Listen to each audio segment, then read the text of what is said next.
अनहरिया में बवल सखी बार देले बा देवरे हमारे रात फाड़ देले बा। अच्छा देवरा तार फाड़ देले बा चादर फाड़ देले बा बिछाए के दियाई रहे फाड़ देले बा बिछावे के दियाई रहे ओढ़े के दियाई चादर ओढ़े वाला।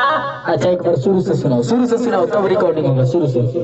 हो रात कटल रहे सखी लाइन पहले बा हमारा दिलवा पसाइन। हो रात कटल रहे सखी लाइन पहले बा हमारा दिलवा पसाइन। चुपे चोरी ऊ होया के धइले बावे है बाड़ा के चुपे चोरी ऊ होया के धइले बावे है बाड़ा के सारा में कब बिगाड़ देले बा।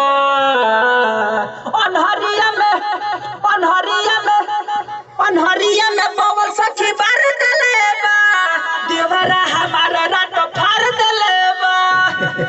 कंफ्यूज कर तेरा ब्यास देवरा तार फाड़ देले बा चादर गलत मत सोची गलत मत चादर फाड़ देले।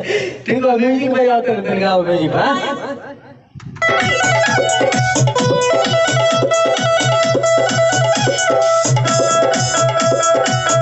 खैनी खा ले।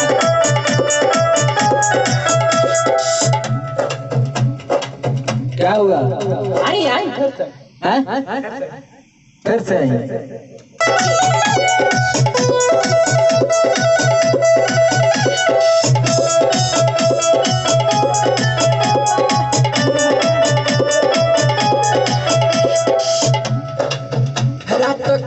खैनी खाली तनी तब दिमाग में आई तनी खैनी खाली तब दिमाग तनी बढ़िया काम कर। खैनी खाली ई कहां से धले हो तेरे से ब्यास करे खैनी खाता है तो खैनी खैला तनी दिमाग ज्यादा काम करे न तो स्टूडियो में खैनी ना बहरी निकल के खइहो बाद में। अच्छा ठीक बा हां गालो के बाद में खइहो।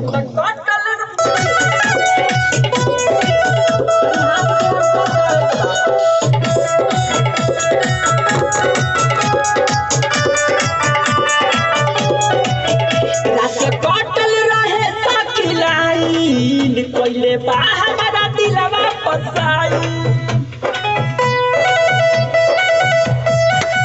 रात कटल रहे सखी लाई पहले बा हमारा दिलवा पसाई। चुपे चोरी ऊ होया के पहले बावे हमारा के घबराता है बीच पर लेकर जाता लेकिन हेदी तनी गड़बड़। सुनो फिर से सुनो देखो। रात कटल रहे सखी लाइन पहले बा हमारा दिलवा पसाई। आयो रात कटल रहे सखी लाइन पहले बा हमारा दिलवा पसाई। चुपे चोरी ऊ होया के धइले। हां ठीक बा सीमा हो गेल वही में बा वही में यही से गावा चुप चोरी। रात कटल रहे सखी लाई पहले बा हमारा दिलवा पसाई। चुपे चोरी ऊ होया के धइले बावे हमारा के चुपे चोरी ऊ होया के धइले बावे हमारा के सारा में कब। हबड़ा के क्यों गा रहा है आराम से गाओ ना आराम से क्या बेचैनी है बनो में हबड़ाइए के धइले रहे। अच्छा हबड़ा ये धइले रहे ऐसा बड़ा करता नाश कर देगा ब्यास तुम।